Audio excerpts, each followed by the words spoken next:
Hey guys, Austin with Overkill Wash Equipment. In front of me, I have our fuel pump kit. Today, I'm going to show you how to put it together. We have this color coordinated to make it very easy for installation, as the orientation of this fuel pump can get confusing quick. Blue signifies fuel tank, yellow signifies vacuum, green signifies carburetor.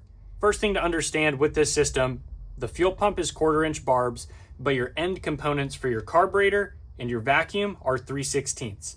That's where this adapter barb comes in play. Easiest thing to do is get this installed onto your motor and figure out how you want to comfortably run your hoses. Once you figure that out, then you can run your fuel hose to your fuel tank with your filter in line, with 1/4-inch coming from the fuel tank to the filter, from the filter to the other side of the fuel pump. Second step, for your vacuum line, which is yellow, you're going to run 1/4-inch to the back side of this 1/4-inch barb, and then downsize it from 3/16 to your vacuum plate on the carburetor. Third step, on your green line, this is what goes to the fuel nipple on your carburetor. You're going to run 1/4-inch line from here to your adapter, and then 1/4-inch to 3/16 down to the nipple on your actual carburetor.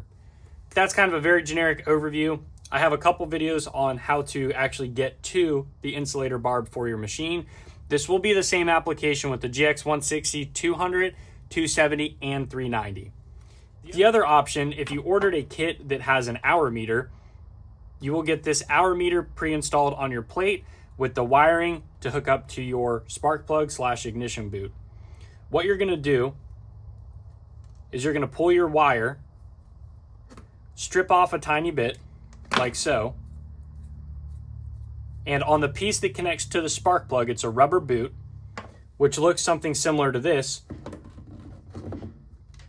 On this part, you're going to wrap your wire around the coil. You'll do this several times. And then you can take a zip tie or some electrical tape to tighten it up, and that will allow the hour meter to sense whenever the motor is on. This is a pretty simple setup to do. It's just a little time consuming and tedious. You just want to make sure that you're careful with the barbs on these, as they're plastic. Same thing here, and when you get to your insulator plate.